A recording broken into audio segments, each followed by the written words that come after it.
There are moments in our lives that we believe define us. The good, unforgettable moments, but more often the unfortunate, heartbreaking ones. They're the ones that shake up our current perspectives, how we see ourselves and the world around us. They're the moments we struggle to navigate and understand. But with time and courage, we learn and grow from them. My story isn't anything special, nothing so extraordinary to deserve any kind of significant attention. But it is one that shook up my life as I knew it. It shifted my perspective on the person I thought I was, the person I was working towards becoming. It was a season in my professional life that, if I'm being honest, I've really struggled to heal and recover from. After a steady, fairly successful career in the corporate media industry, I was made redundant.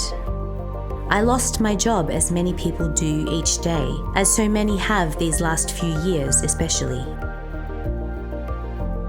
What I've realised is that what follows such a common event isn't widely spoken about. The feelings of vulnerability, shame, and hopelessness of being unemployed are so real yet so easily overlooked. The impact on one's confidence too easily dismissed. In the most simple terms, that's what happened to me. I lost my confidence. My identity and self-worth was so wrapped up in my job that when it was taken away from me, I struggled to piece together the other parts of who I am that have value. I struggled to make sense of my purpose in life, to once again believe that my voice was worth listening to. I've struggled to rebuild the courage needed to manage my daily worries, let alone pursue new dreams without constant fear. I've spent much of the last 6 years walking uphill, needing to stop frequently to catch my breath and regain my strength. I still don't have much visibility on what's before me, if we ever really do. Only the knowledge that I need to keep walking. Rediscovering and applying courage with each and every step. Which brings me to today, halfway through year 2023. I feel the call as my next step to strive to better understand this idea of courage, to learn why something so easily lost is so difficult to find again, and not only to find, but to harness and channel into productive, inspired action. Along my unemployed and entrepreneurial adventures, I've become convicted that courage is a key ingredient to success. It's essential to acquiring a sense of meaning and fulfilment in one's career and life in general. Courage is a seemingly simple concept, but one that is rich and layered and pertinent to us all, no matter our backgrounds, experiences, and perspectives. There is complexity beneath the surface, because even in our awareness and understanding of the word courage, there is a deeper learning required before we can fully embrace and allow this virtue to transform our lives. Courage is dynamic for us all. It is grasped and it is lost, desired and utilized. Sometimes it feels elusive, individual or collective, but as I'm learning, it is always existing and available. It's a learned skill, an opportunity, an emotion. It can come in short bursts or last throughout seasons. Courage can also be a moment, a person, an idea or endeavor. I especially like to view courage as a kind of antidote to fear, a weapon against doubt and worry. We often see courage visually depicted as a kingly lion, a golden eagle or wild bear. It's commonly symbolized in the shape of a heart, a blaze of fire, or the color red.